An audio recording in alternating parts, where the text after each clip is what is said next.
Hey there, gorgeous. My name is Melissa, and also known as the Taropist, and I am going to be your tarot card reader for the next few moments or so. Guys, this is going to be a love reading, a full size love reading for any placement of any sign. We are going to look into the energy that you bring to the connection that you have on your mind. And of course, this can be anywhere from single to married, anywhere in between. Whatever relationship you are trying to get information on, if the title of the reading resonates for you, there's likely something in this reading for you. About this reading, we are going to look into again your energy, the person you have on your mind's energy, and then a potential outcome. You can always reverse the roles, by the way, if you think that the first slot or the first column feels more like their energy and the second column feels more like yours. And also, the outcome is always potential. I am just picking up on energy here. And ultimately, the decisions that you make in the third dimension are what are going to shape your reality. Okay. And anyways, I'm going to actually timestamp this. By the way, I have a little bit more of a spiel to go through here, but you can just skip right along into the love reading from the pinned comment below. There should be a time stamp there. And again, I will go into a further introduction for those of you who would like to know a little bit more about me. Guys, again, I'm Melissa, also known as the Taropist. And anything you would ever need to know about myself or the channel, you can find either in the description box below the channel description, or you can also check out the community tab here where I stay pretty active. You can also check out my website, guys, which is www.theterapist.com. That is where you will be booking any Zoom or FaceTime readings. Guys, those readings are going to be closing in about 2 weeks. I want to say maybe a week or two. I want to say soon. The FaceTime and Zoom readings will be closing, and I will keep the pre-recorded readings open for now, okay? Until if I get to, I'll just close them periodically if I have too many to keep up with. And then those can be just the pre-recorded readings can just be booked through email. They don't need to be booked on the website. You would just email me with the receipt of your payment. Cash App and PayPal are both listed below as well.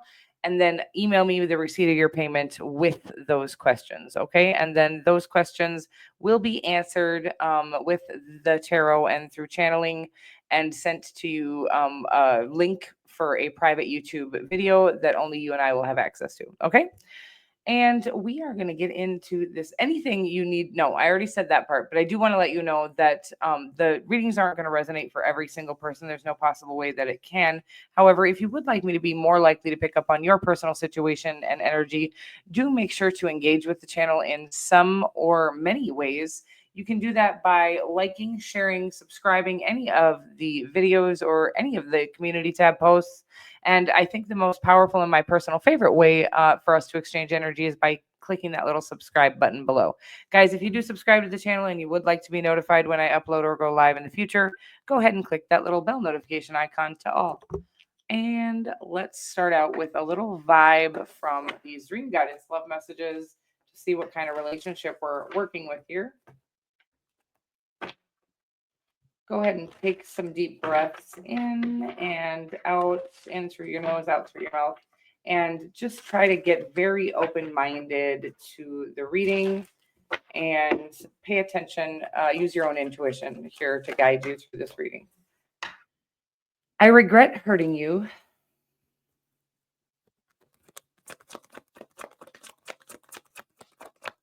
Okay, let me see. Ooh, a bunch of them came out here.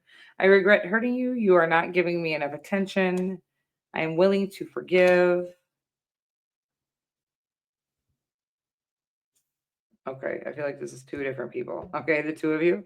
And I know it is unfair for you. So I regret hurting you, and I know it is unfair to you.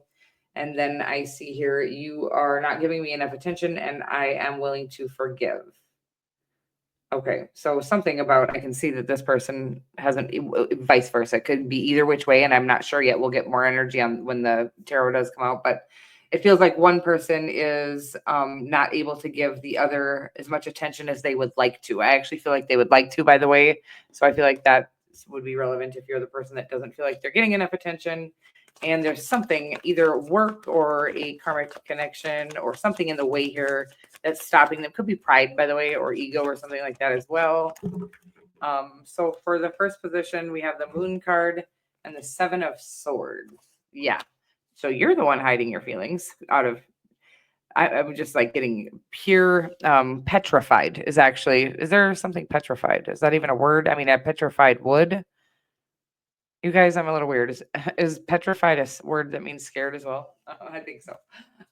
Petrified wood. Okay, so something weird is going on there. But the Moon card and the Seven of Swords is a pretty. We're gonna actually just set it like that. A pretty. What's the right word? It's like your fear will make you kind of unpredictable is the energy that I'm getting. Whatever you're afraid of here, vulnerability, intimacy, rejection is kind of what I'm getting here off of you. And I'm going to get more. We're going to get their energy now. And always, if you feel like this is your person that seems to be mortified and absolutely terrified of vulnerability or intimacy, then you can reverse the roles.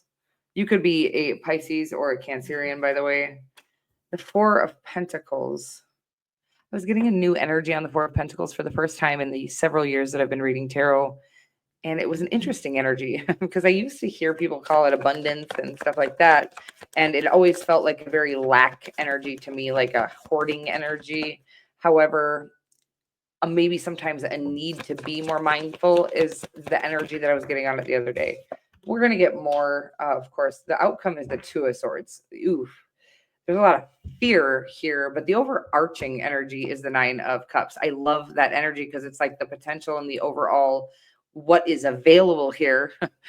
Beneath the surface, I'm going to say, is this kind of wish fulfillment. This is something that you've always dreamed of. The connection of your dreams is actually the energy I'm getting with the Nine of Cups as the overarching energy. This is the total vibe of the connection. And then these are going to be just your personal energies that you're kind of what do I want to say? Exuding is the energy is a weird word that's coming through on that.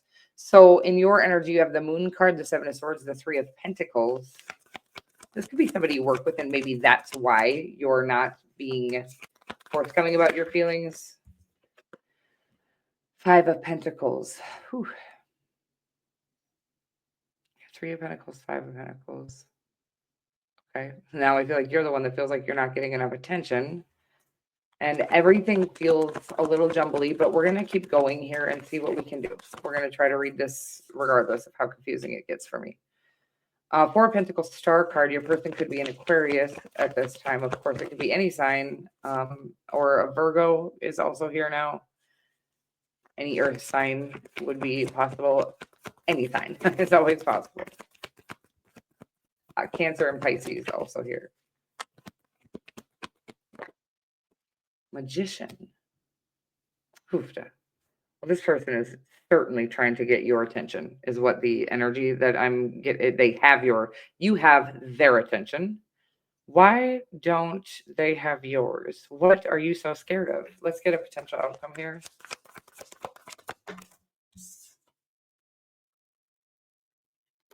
A Three of Cups. Something about needing to start this connection as a friendship first. Really get to know each other in a friendship way.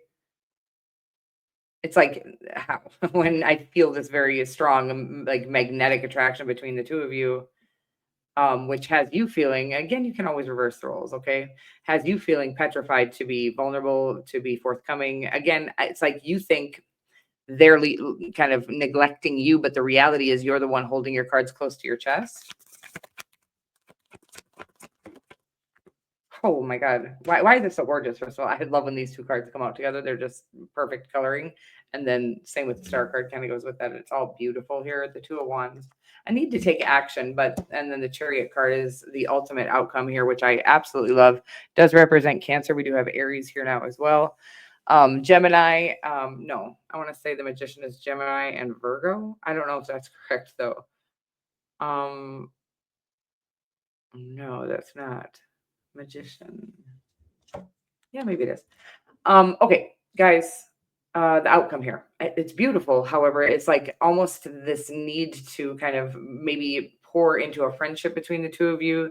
There's a fear of the possibility of things going wrong that the two is kind of stopping. I'm getting your person or you. I'm getting you. Your person seems to be very interested. While I don't think they're rushing into anything at this time, I think all they do is think about you, and they can't really see it any other way. So it's like there's no doubt in their mind, but for some reason, every doubt that you've ever uh, thought of is coming up in your mind for this connection. And I don't know what that's about. I feel like it's more self doubt. Again, you think that they're not interested or leaving you out, but the reality is you're holding your cards too close to your chest or something you're not being forthcoming with them about. And just you being honest is what is going to shift this whole thing. A victory in the end here, super attractive energy, like the meaning that you feel so pulled towards each other, and so attracted in every single way. This of course could mean physical attraction, but this feels like the kind of connection where you almost literally can feel the vibration of their energy when they're in close proximity. You might not even say a word to each other, but you can feel everything you feel for each other. um Sorry, I had a little phone thing here. And the Chariot card is ultimately about you to overcoming these obstacles to come into this victory together. But it does talk about a need to take action. And we do have the Two of Wands as the overarching energy for the second deck. And there is just a need to actually take things into your own hands, take matters into your own hands. There's an amount of serendipitous energy that the universe can offer here, but at the end of the day there is a need, and like it's bringing up what I say, at like this is a potential outcome. At the end of the day you do need to make decisions um that are conducive to whatever outcome you're hoping for here. And of course sometimes that means that we're going to risk getting rejected or risk getting a broken heart, and it feels like you're the only one that's afraid of that. And I do feel like even if this isn't for you, because it's hard to know, right? Well, this feels like my situation, but do they, is this really your person, and is this really how they feel? I think you'll know. I think you do know that you stand out to this person, or that there's an energy between the two of you that you've never felt with anybody else before. And when that happens, it's not a one-sided situation, but there are sometimes third dimensional things that will get in the way. Karmic connections, which means a relationship that we're in for the wrong reasons, or and that isn't healthy and isn't conducive to our best life. Or sometimes just our pride and ego, our own fear of rejection and intimacy and things like vulnerability, things like that. Or there might be an actual job or something in the way where it's forbidden, or what's the right word? Not, yeah, it's just forbidden is the right word, and for you guys to connect in this way. But ultimately, if it's like, first of all, I think that I'm a lover. Okay. So I am definitely a hopeless romantic, and I certainly would quit my motherfucking job. Okay. If I found the love of my life and that was the thing stopping us, I will go get a new job. Thank you so much. There's just nothing that could possibly, so few things that would ever actually stop me from true love. One of them would be a karmic connection, by the way. If somebody's in a relationship, I did that stupid game when I was younger where I was like, well, they must really love me because and they're in an abusive relationship at home, and here they are, using me to, not using me at the time. I did not feel that way, but I make them feel good about themselves and whatever. I'm an empath, and I've gotten myself into many situations like that. But in my adult life, or I guess that was already my adult life, I don't know why I feel like telling you this, but one lesson that I have learned is that there is no way to have a healthy relationship if somebody leaves for or in the middle of another connection. So the karmic connection needs to be left, and the person in the karmic connection would need to become self-sufficient. Okay, something like that, or heal from whatever the karmic connection was and whatever was causing us to be in the karmic connection in the first place. Usually there's some sort of trauma we're trying to unearth and resolve, and release, which is why we end up inadvertently, or I guess sort of very intentionally, subconsciously, getting into in order to heal from those things and from our past. Okay. This feels like a very beautiful connection that has a huge potential in the outcome here, but it is going to require that you risk a broken heart. Okay. I love you so much, and I am going to end it there. I hope you have a great day. And if you've made it this far, don't forget to hit that like button, guys. and subscribe to the channel if you would like me to be more likely to pick up on your energy in future readings. Have a good day. Mwah.